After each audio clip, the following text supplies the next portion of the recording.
Welcome back to Chem with Kess. Let's go ahead and summarize all the alkyl substituents, aka your branches summary. So this is all of what they look like, and let's just recap. What I circled in red is your longest chain. So it's an exaggeration right now, but trust me, when we start to learn how to actually pull it all together, I have my reasonings and why I do things. Methyls only have one carbon, ethyls have two. So again, one, this is 1, 2. You count outside of the circle, the long chain, the parent chain, that circle. Here you have a total of 3 outside the circle part, which is propyl, a total of 4, which is butyl.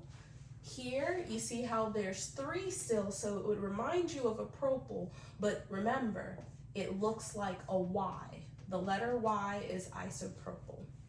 Sec-butyl, we talked about again. It's because this carbon is a secondary carbon, and another way to recognize it is there's a methyl plus an ethyl that are fused together at one point. Now, I also look at this like a lawn chair, so think about someone kicking back and their legs are just laid across, so that's another way to think about it.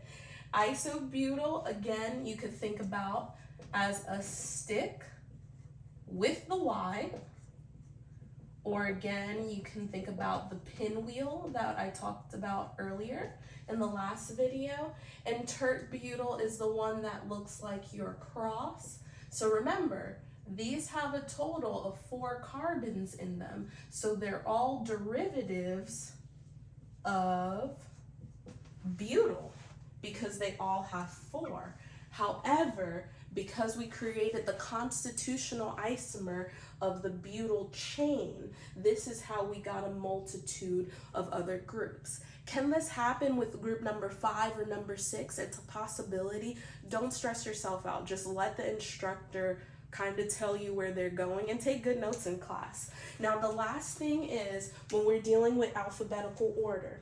When we're dealing with alphabetical order, it's the first letter that is going to be considered when we start to bring everything together for naming. So isopropyl, we're using the I. For sec-butyl and tert-butyl, guys, you only use the B. So if it has an iso, we're using that I. Second tert-butyl is B, and again, that was iso, so got them all. So please make sure you review this. This is your foundation to orgo naming. Later on, we're going to talk about functional groups and the importance of understanding your functional groups because they will haunt you the rest of your life. So trust me when I say I know what I'm talking about, and trust me. So here's this. Soon we'll talk about how to do the correct way of naming. We're going to pull it all together, and just bear with me. Those videos may be a little bit longer than usual, but they'll be worth it.